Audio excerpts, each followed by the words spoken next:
Assalamualaikum warahmatullahi wabarakatuh. Alhamdulillahi rabbil alamin. Al-fatihi lima ughliq wa khatimi lima sabaq. Nasiril haqqi bil haqq wal hadi ila siratikal mustaqim wa ala alihi wa sahbihi haqqa qadrihi wa miqdarihil adim, amma ba'du. Faya ibadallah ittaqullaha haqqa tuqatihi wala tamutunna illa wa antum muslimun. Rabbi a'udzu bika min hamazati sayatin wa a'udzu bika rabbi ayyahdurun. Shadaqallahul adim. Segala puji hanyalah milik Allah Subhanahu wa taala, Tuhan seluruh alam, yang senantiasa terus memberikan kenikmatannya kepada kita semua, sehingganya alhamdulillah kita semua masih diberikan nikmat iman, nikmat Islam, nikmat sehat walafiat, nikmat panjang umur, sehingganya kita semua masih bisa diberikan kesempatan untuk beribadah kepada Allah Subhanahu wa taala, untuk menjalani kehidupan di muka bumi ini. Salawat teriring salam semoga tercurahkan kepada Nabi kita, Nabi Agung, Nabi besar Muhammad Sallallahu Alaihi Wasallam.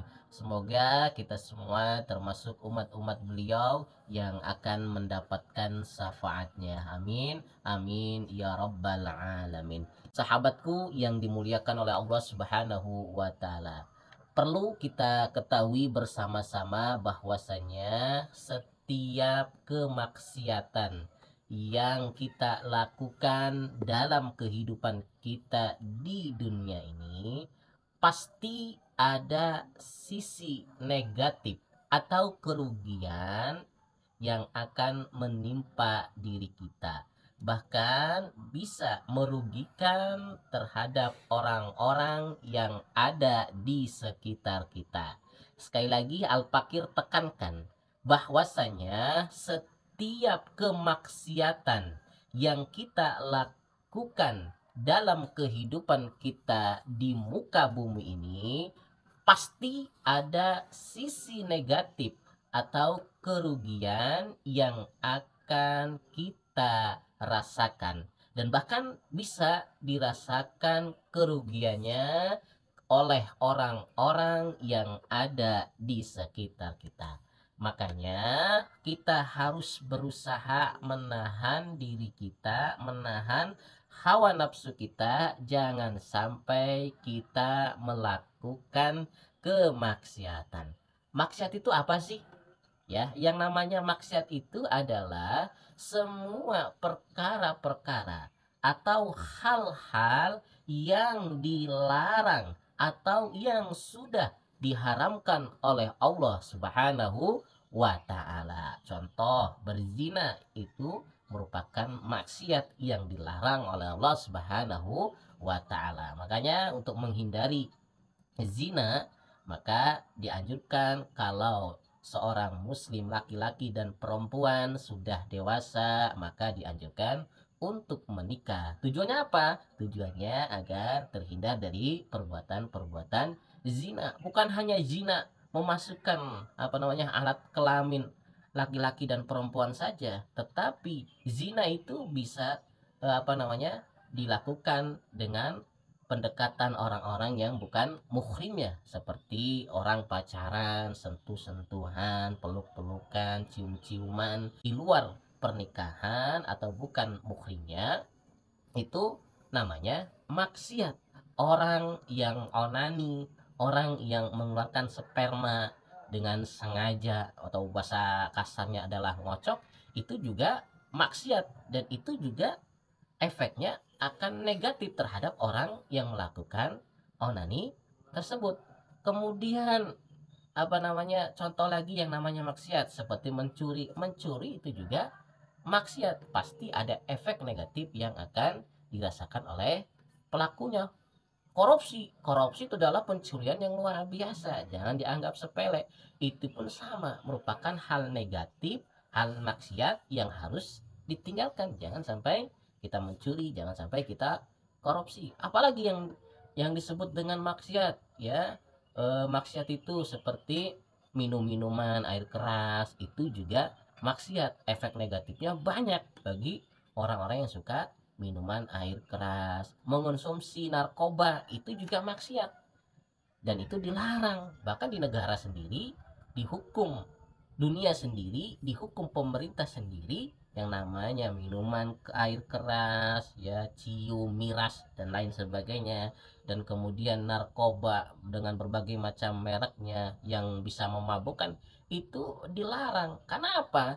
Karena itu mengandung sisi negatif yang dapat dirasakan oleh pelakunya, dapat dirasakan oleh penikmatnya. Dalam agama Islam itu namanya maksiat. Orang yang suka minum minuman air keras, orang yang suka mengonsumsi narkoba, maka hidupnya akan hancur, hidupnya akan berantakan. Yang tadinya tubuhnya normal, pikirannya jernih, karena sering mengkonsumsi narkoba, mengkonsumsi minuman-minuman air keras, karena sering kecanduan yang namanya berzina, berhubungan intim di luar pernikahan, maka akan ada efek negatifnya. Apa efek negatifnya? Yang jelas hidupnya akan kacau, hidupnya akan berantakan, pikirannya akan stres, kayak orang gila, kayak orang stres, kayak orang linglung. Itu efek orang-orang yang suka minum minuman keras, suka narkoba, makai narkoba, suka berzina atau maksiat. Tuh efeknya orang yang minum minuman, orang yang mengkonsumsi narkoba, ketika pikirannya sudah tidak jelas, akhirnya apa? Menimbulkan masalah-masalah, ya, bisa berantem, bahkan bisa menimbulkan pembunuhan. Tuh efek-efek dari mengkonsumsi maksiat narkoba, berzina, berjudi, minum minuman air keras. Makanya itu semua karena banyak hal negatifnya, banyak hal yang bisa merugikan dirinya sendiri dan merugikan orang-orang yang di sekitar kita, maka Allah mengharamkannya, maka Allah melarangnya. Bahkan bukan Allah saja, dalam hukum pemerintahan yang jelas-jelas hukum dibuat oleh manusia itu sendiri, di negara itu dilarang. Jelas dilarang itu karena buat kebaikan kita sendiri, buat kemanfaatannya, buat masyarakat atau rakyat dari negara itu sendiri. Jadi paham ya, maksiat itu bisa merugikan diri kita sendiri. Sahabatku yang dimuliakan oleh Allah Subhanahu wa taala. Maksiat itu bukan hal-hal seperti minuman saja, bukan hal-hal seperti berzina saja, bukan hal-hal seperti mencuri saja, bukan hal-hal seperti mengkonsumsi narkoba saja, tetapi maksiat itu semua yang berhubungan yang dilarang oleh Allah Subhanahu wa taala. Seperti contoh, kita meninggalkan sholat, itu juga maksiat. Kenapa? Sholat itu sudah diwajibkan oleh Allah Subhanahu wa taala. Ketika kita meninggalkan sholat, maka itu disebut maksiat juga. Contoh lagi, ketika kita durhaka terhadap kedua orang tua kita, berani sama orang tua kita, maka itu juga disebut maksiat. Kemudian ketika mulut kita tidak bisa menjaganya, ya, yang keluar adalah bahasa-bahasa binatang, bahasa-bahasa kotor seperti anjing, asu, ya, mengatakan ngatain orang dengan kataan-kataan yang kasar, dengan kata-kataan ledekan, dengan kata-kataan bahasa-bahasa binatang, anjing lo, bangsat lo, setan lo, itu juga dikatakan maksiat. Karena kita diciptakan oleh Allah mulut ini untuk berkata-kata yang benar. Maka ketika penyelewengan dalam perkataan-perkataan kita, seperti gibahin orang, seperti ngomongin orang, itu sudah dikatakan maksiat. Itu makna dari maksiat itu sendiri. Ketika kita cuman pacaran, sentuhan kulit, jamukan murim, itu juga maksiat. Kita melihat video-video porno, melihat kemaksiatan, itu juga maksiat. Kita tidak melakukan aktivitas yang tidak sesuai dengan perintah Allah, itu juga maksiat. Dan itu semua dilarang oleh Allah Subhanahu wa taala. Efeknya pasti ada hal negatif yang akan dapat kita lakukan. Makanya ayo kita bersama-sama berusaha semaksimal mungkin jauhi yang namanya kemaksiatan. Ya, seandainya kita kepleset terjerumus dalam kemaksiatan, jangan kelamaan, cepat taubat dan mohon ampun kepada Allah Subhanahu wa ta'ala. Jangan keasikan dalam kemaksiatan, jangan menjadi istiqomah dalam kemaksiatan. Tapi ketika kita merasa kok saya malah maksiat, maka cepatlah sadar, cepatlah bertobat, cepatlah perbaiki diri kita, jauhi maksiat tersebut.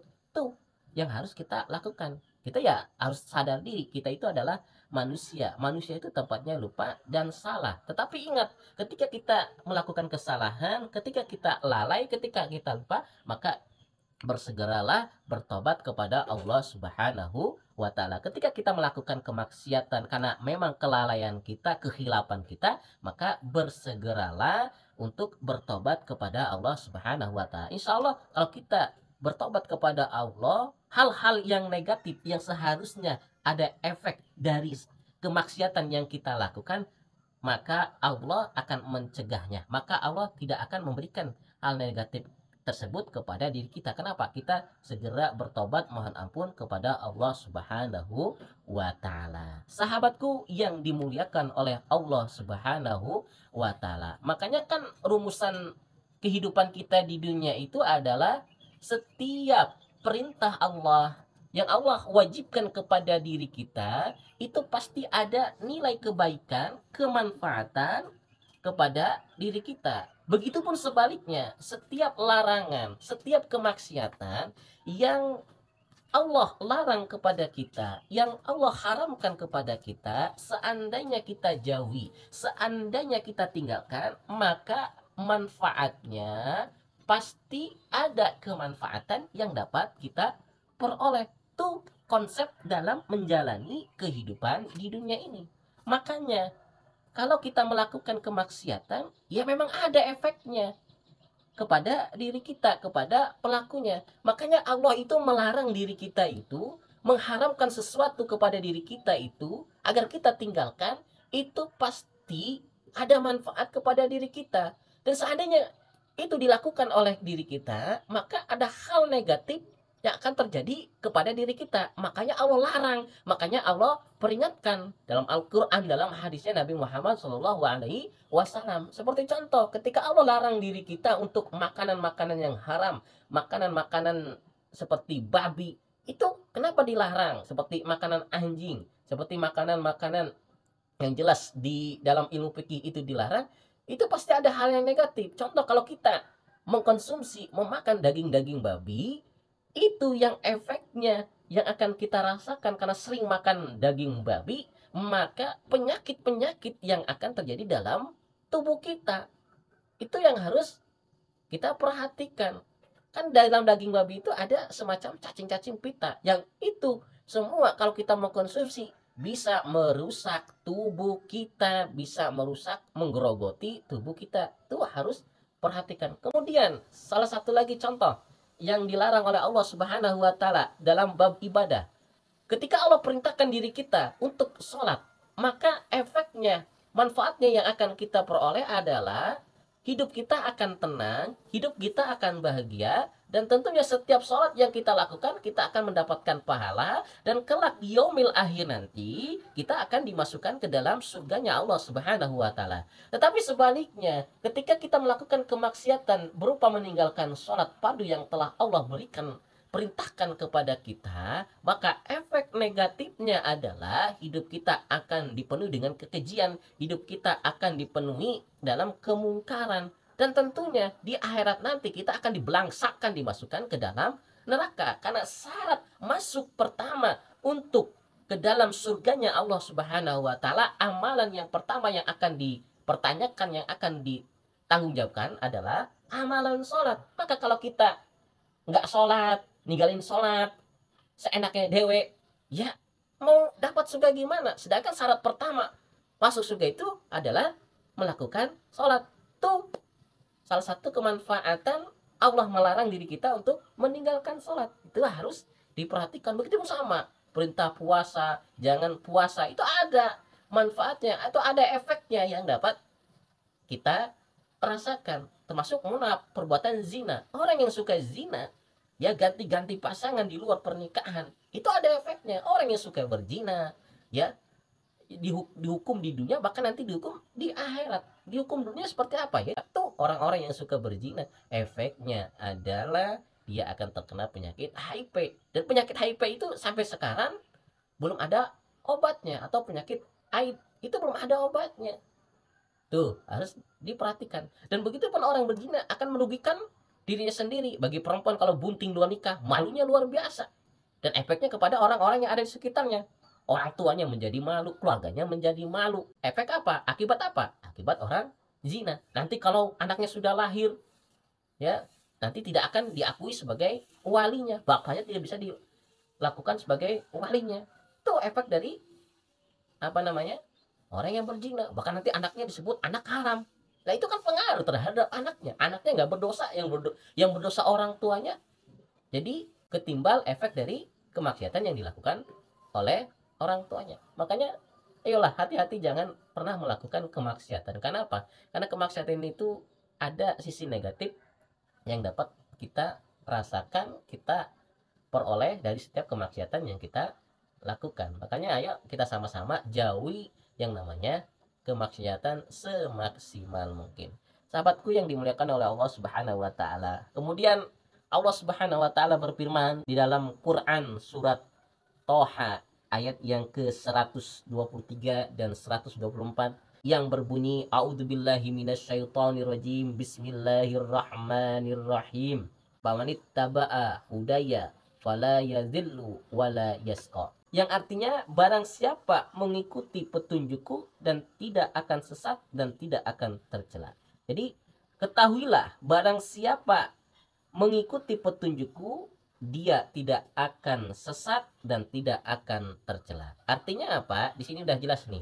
Kalau kita mengikuti petunjuk dari Allah Subhanahu wa taala, kita menjalani kehidupan di dunia ini sesuai dengan koridor perintah-perintah Allah, maka hidup kita tidak akan tersesat. Maka hidup kita tidak akan celaka. Artinya, ayo kita, ini Allah sudah ngasih tahu kepada kita, jauhi maksiat. Ayo kita jauhi maksiat. Allah perintahkan kewajiban kepada kita, ayo kita jalani kewajiban yang telah Allah perintahkan. Kalau itu kita lakukan, maka hidup kita tidak akan tersesat, hidup kita tidak akan celaka, tetapi Allah akan mengarahkan kehidupan kita dalam jalan yang lurus, dalam kebenaran. Sehingga apa? Hidup kita akan tenang, hidup kita akan bahagia, tidak punya masalah, tidak punya problem yang bisa merugikan diri kita, lebih-lebih merugikan orang lain. Itu manfaat dari kita mengikuti petunjuk-petunjuk Allah. Kan petunjuknya sudah jelas dalam firman Allah. Petunjuknya sudah jelas dalam Al-Quran, dalam hadis Nabi Muhammad SAW. Dalam Al-Quran tersebut barusan sudah jelas. Ngikuti, yuk ngikuti petunjukku. Nek kowe nunjuki petunjukku, maka kowe uripe bakal selamat, orang bakal celaka, orang bakal sesat. Tuh yang harus kita perhatikan. Maka hindari maksiat karena itu perintah Allah. Laksanakan perintah Allah karena itu perintah Allah. Maka kalau itu kita lakukan dalam konsep kehidupan kita sehari-hari, maka hidup kita akan selamat. Kemudian lanjutan ayatnya, ayat yang ke-124 dalam surat At-Toha, Allah juga berfirman, dan ini bisa buat pelajaran buat kita, bahwasanya Allah berfirman, "Waman a'rada an dzikri fa inna lahu ma'isatan dongka," yang artinya, dan barang siapa yang berpaling dari peringatan-peringatanku, maka sungguh dia akan menjalani kehidupan yang sempit. Kemudian dilanjutkan, wa nahsuruhu yaumal qiyamati a'ma, dan kami akan mengumpulkannya pada hari kiamat dalam keadaan buta. Naudzubillah. Ini juga petunjuk buat kita nih. Barang siapa yang berpaling dari peringatanku, ya, dari peringatanku, maka sesungguhnya dia akan menjalani kehidupan yang sempit, dan kelak di yaumil akhir nanti dia akan dimasukkan ke dalam neraka. Artinya Allah itu sudah ngasih woro-woro, Allah itu sudah ngasih peringatan. Kowe orang usah maksiat, kamu itu nggak usah maksiat, kamu itu nggak usah melakukan zina, kamu itu nggak usah melakukan pencurian, kamu itu nggak usah melakukan onani, kamu itu nggak usah melakukan durhaka kepada orang tua. Kalau kamu melakukan itu semua, hidupmu akan sempit, hidupmu akan sengsara, hidupmu akan celaka. Dan kalau kamu nggak tobat selama menjalani kehidupan di dunia banyak maksiatnya, nanti di akhirat kamu akan dimasukkan ke dalam neraka. Tuh Allah sudah memperingatkan, sudah wanti-wanti, ojo maksiat, ojo maksiat, ojo makan-makan sing haram, ojo ya melakukan yang dilarang oleh Allah Subhanahu wa taala. Tuh Allah sudah peringatkan. Kenapa? Hidupmu akan sengsara, akan sempit. Makanya kalau kita hidup kita merasa sempit, hidup kita merasa susah, hidup kita banyak masalah, hidup kita rumit, ruyet, ya maka kita semua sabar dulu, muasabah diri kita dulu. Yo, kenapa hidupku susah, apa hidupku banyak masalah, kenapa hidupku nggak tenang. Ya kita introspeksi diri, jangan ini ujian dari Allah, ujian dari Allah, ya padahal diri kita banyak maksiatnya. Makanya kalau ada masalah, introspeksi diri kita, apa maksiat yang aku lakukan, ya barangkali sholatku belum benar, sholatku masih bolong-bolong, ya barangkali ada dosa yang aku lakukan, ya barangkali ada hal yang membuat dosa dalam hidupku, yang membuat hidupku menjadi sengsara, yang membuat hidupku menjadi dosa. Itu yang harus introspeksi yang pertama kali kita lakukan ketika ada masalah, problem dalam diri kita. Karena ada jelas ada peringatan dari Allah Subhanahu wa taala. Kalau kita ikuti petunjuk Allah, maka hidup kita akan lapang, maka hidup kita akan bahagia, bahagia di dunia, lebih-lebih bahagia di akhirat. Tetapi sebaliknya, kalau kalian melalaikan, mengacuhkan peringatan-peringatku, woro-woroku, maka hidupmu akan sempit, maka hidupmu akan celaka, maka hidupmu akan sengsara kelak di yaumil akhir nanti, kelak di akhirat nanti. Dirimu akan dijerumuskan, dirimu akan diblangsakan ke dalam nerakanya Allah Subhanahu wa taala. Naudzubillahi min dalik. Jadi sudah jelas semuanya, perintah Allah sudah jelas, larangan Allah sudah jelas, kewajiban Allah sudah jelas. Yuk kita sama-sama, yuk kita bareng-bareng jalankan semua perintah Allah, tinggalkan semua larangan-larangan Allah. Jangan sekali-kali kita berbuat maksiat. Kuatkan iman, kuatkan akidah, biar diri kita tidak mudah terjerumus dalam kemaksiatan. Satu harapan, hidup kita bisa selamat di dunia dan akhirat. Amin ya rabbal alamin.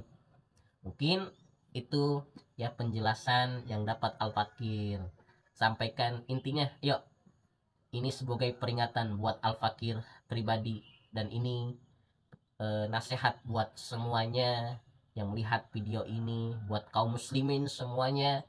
Yuk kita sama-sama berusaha semaksimal mungkin, jangan sampai kita melakukan kemaksiatan, tapi kemaksiatan itu kita tinggalkan. Biar apa? Biar hidup kita selamat di dunia dan di akhirat. Karena jelas ya, yang namanya kemaksiatan yang kita lakukan pasti ada hal negatif, kerugian yang dapat kita rasakan. Begitupun sama kerugian terhadap orang-orang yang ada di sekitar kita. Semoga diri kita termasuk hamba-hamba Allah yang taat kepada Allah dan Rasulnya, dan senantiasa bisa menjauhi kemaksiatan-kemaksiatan yang ada di muka bumi ini. Semoga dosa-dosa kita diampuni oleh Allah Subhanahu wa taala. Amin amin ya rabbal alamin. Subhanakallahumma wa bihamdika asyhadu an la ilaha illa anta astaghfiruka wa atubu ilaik. Wassalamualaikum warahmatullahi wabarakatuh.